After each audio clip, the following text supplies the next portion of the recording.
Rip Van Winkle by Washington Irving, Chapter 1. In the year 1765, Rip Van Winkle lived in a village at the foot of the Catskill Mountains. He was a very simple and kind man, a friend and helper to all the people in the village. Rip's wife was very unkind to him, but he did not get angry with her. He did everything that she told him to do, but he kept away from her as much as he could. Perhaps he was so kind to others because she was so unkind to him. All the people of the village loved him, and the children were very happy with him. He played with them. He made things for them. Rip did not like work. He was not really lazy. He worked very hard at the things he liked doing. He used to sit all day on a wet rock catching fish. He used to walk all day up hills and in forests with his gun. He worked very hard helping a friend to gather his corn or to build a wall. He helped the women in their gardens or cleaning their houses or carrying home things from the shop. He was ready to do anyone's work, but not his own. He did not look after his own land and his garden. Long grass grew in his field. His cow got into the garden and ate the plants. He did not look after his family. The children's clothes were old and dirty. His son Rip had the oldest and dirtiest clothes of them all. But Rip himself was always happy. His wife talked and talked angrily at him all day. She talked about his laziness and the way he treated his family, but he did not answer, and so she went on talking, and he went outside. Rip had a dog named Wolf. Rip's wife did not like Wolf. She drove him out of the house and threw things at him. Wolf did not like her. There was an inn in the village. It was called King George III, and there was a picture of King George outside. The men of the village used to sit outside the inn on fine days, talking and drinking. There was Derrick Drummle, the school teacher. He was wise and used long words. There was Nicholas Vedder, the innkeeper. He sat there all day with a long pipe in his mouth. Rip used to go and sit there to get away from his home, but his wife drove him away from there. So Rip used to take his gun and go away into the forest with Wolf. Chapter 2. One afternoon Rip went on and on through the forest till he came to the foot of one of the highest Catskill mountains. He went up and up. At last he felt tired and sat down on a little grassy hill. Through an opening in the trees he could see down as far as the Hudson River. The Hudson River got its name from Captain Henry Hudson. He was an Englishman. Captain Hudson, with his Dutch seamen, reached the river in his ship in 1610. Hudson wanted to stay there all the winter, but his men did not want to stay. They put Hudson and 8 other seamen in a small boat and then sailed away, leaving the 9 men there. Rip sat on the little grassy hill and looked at the river. After a time he fell asleep. When at last he woke up, he could hardly see the river. "Oh," he said, "it's late. It will be dark before I can get back home, and my wife will be very angry with me. I must go back." He stood up. He was starting to go back when he saw a strange-looking person coming up among the rocks. Rip had never seen anyone quite like him. He was carrying something heavy on his back. "Who can this be?" Rip wondered. "No one comes here, but perhaps it's someone from another village needing help." As Rip came nearer, he was surprised at what he saw. It was a short, square old man with long hair and a very long beard. His clothes were like the clothes Dutchmen wore in the year 1600. The old man was carrying a small barrel on his back. Rip took it and carried it for him. They climbed up a narrow valley. As they went up, Rip heard a deep sound, a long rolling sound like the sound of big guns far away, or like thunder. But there was no storm and there were no thunderclouds. As they went on, they came to a very narrow passage between high rocks. Why? Rip wondered. Why is he carrying? Am I carrying this little barrel up the mountain? Why? Where are we going? But he did not dare to ask. They went between the rocks and came to a small open space. It was shut in by high rocks on every side, and trees grew over it, hiding the sea. There were some strange-looking people in this place. They were dressed like the old man Rip had met, like Dutchmen about the year 1600. They all had beards. There was one man who seemed to be their captain. He was fat and round. He had a fine long coat, a high hat with a feather, and his shoes were high at the back with a rose on the front. They were playing a game of ninepins. None of them spoke, but they rolled the balls in the 9 pins, and the sound of the balls made a noise like thunder among the high hills. As Rip and the old man came near, the men stopped playing. They stood and looked at Rip. It was such a cold, dead look with unchanging eyes that Rip was filled with fear. The old man pointed to the barrel and showed Rip that he must give a drink to all the men. He did that. They drank and then they started to play again. When no one was looking, Rip gave himself a drink from the barrel. It was very strong, but very good. He took another drink, and another, and another. Yes, it was very strong. His eyes closed. He fell into a deep sleep. Chapter 3. Rip woke up. He was on the little grassy hill from which he first saw the strange old man. It was a nice sunny morning. Oh, thought Rip, have I slept here all night? Then he remembered the things that happened before he fell asleep. He remembered the old man with his barrel, the high rocks, the little open space where those men were playing ninepins, and he remembered the drink. Oh, it was strong. What shall I tell my wife? He looked round to find his gun. In place of his good, well-oiled gun, he saw a very old gun. Its metal parts were red, as if it had been there in the rain for years, and the wooden part was soft and full of holes. Those old men have done this, he thought. They gave me too much to drink, and then they stole my gun. He looked around. Wolf! Wolf! He called, but the dog did not come. I'll go back to that place and make those old men give me back my dog and my gun. He found it hard to walk. His legs were painful. At last he came to the place where he had climbed up with the old man. It was hard work climbing up the hill because of the trees and plants through which he had to cut his way. At last he reached the high rocks. We went through a passage between them, he thought, but he could not find it. Rip stood there. He called again, Wolf! Wolf! But there was no answer. What shall I do? Rip wondered. It's getting late and I haven't had any food. I must leave Wolf and my own gun.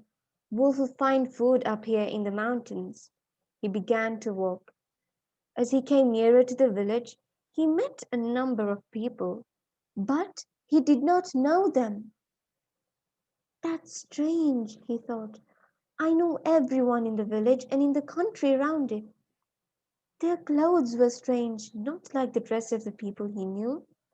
They looked at him. They seemed surprised and put their hands up to their faces.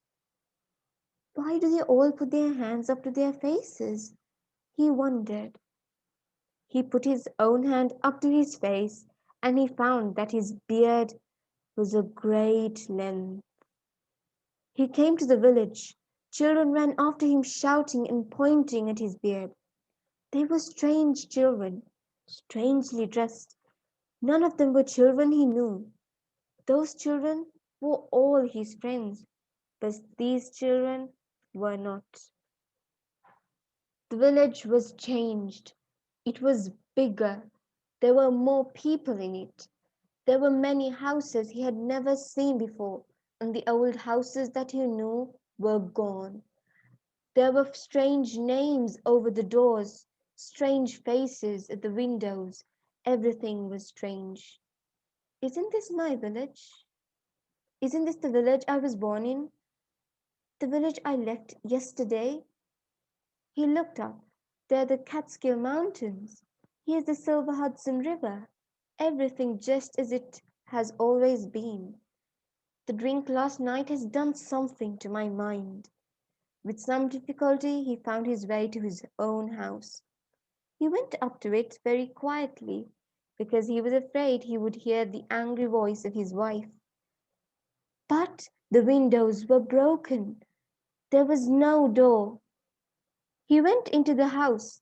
His wife had always kept it very clean, with everything in its right place. But there was nothing there. No chairs, tables, nothing. It was not lived in now. It had not been lived in for a long time. He called for his wife and children, but there was no answer. He called again, "Wife, wife, answer me!" But there was no answer. He called his son, "Rip, my boy, answer me!" No answer. "I'll go to the inn. My friends there will tell me what has happened to my family." But the inn was not there. It had gone. In its place he saw a big wooden house. It had a new name. There was a notice over the door: "The Union Hotel, Jonathan Doolittle." The great tree that grew in front of the George Inn had gone. There was a high post where it used to be, and on the post there was a flag with strange stars and lines on it. He looked for the picture of King George. It was still a picture of King George, but it had changed in other ways. King George had a red coat, but the coat was now blue, and instead of a crown, he had a hat. Under the picture he saw the words, "George Washington."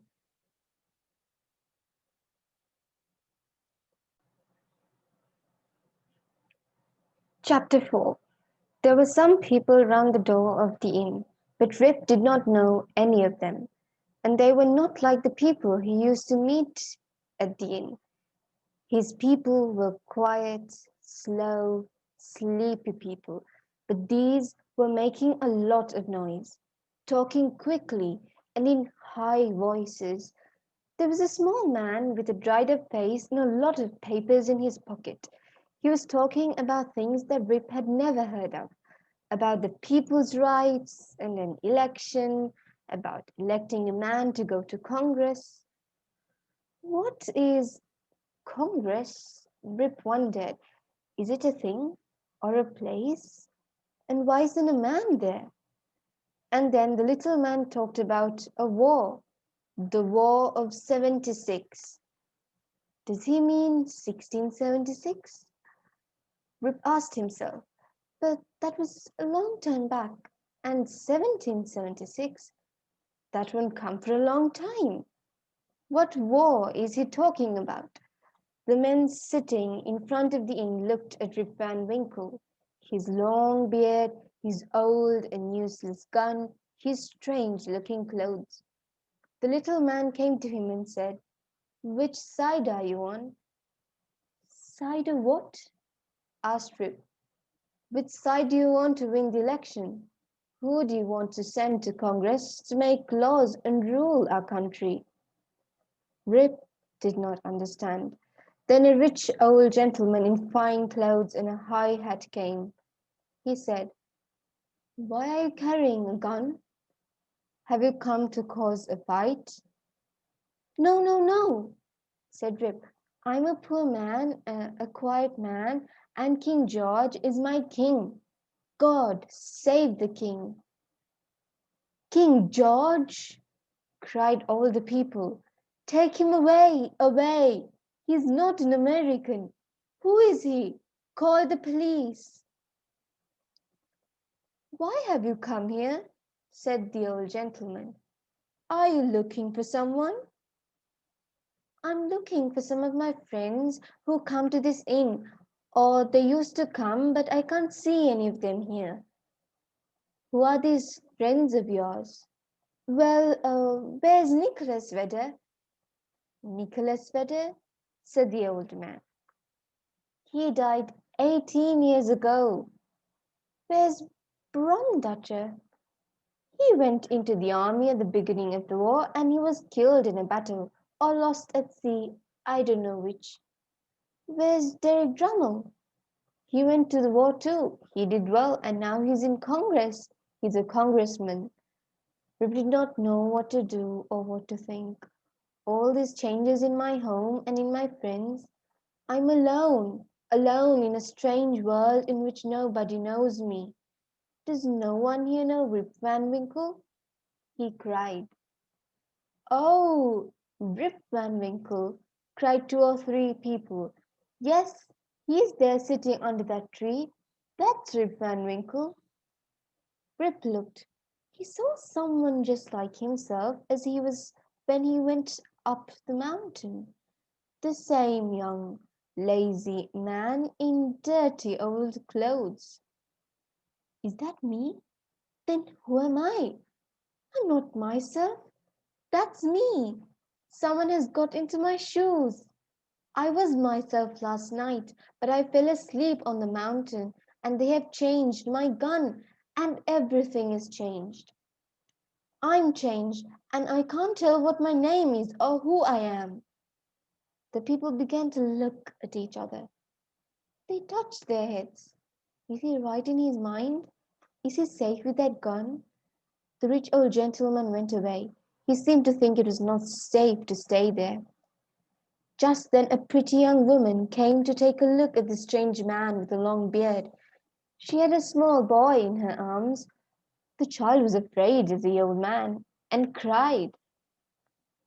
"Quiet, Rip," she said. "You little fool, the old man won't hurt you." The woman had called the child Rip. "I seem to remember her," thought Rip. "The old Rip. I remember her voice and the way she speaks. What is your name?" he asked. "Judith Gardiner." "And what was your father's name?" "Ah, poor man, his name was Rip Van Winkle, but 20 years ago he went away from his home with his gun, and he has never been seen since then. His dog came home without him. No one knows if he shot himself or was carried away by Indians. I was only a little girl then." Rip had to ask one more question. "Your mother? Where's your mother?" "She died a short time ago. She got very angry with a man selling things at the door, and she fell down dead." "Ah," thought Rip, "so I'm safe from my wife." He caught his daughter in his arms. "I'm your father," he said. "I was young Rip Van Winkle once, but I'm old Rip Van Winkle now. I don't know how it happened. Does no one know poor old Rip Van Winkle?" There was no answer at first. Then a very old woman came out from among the crowd.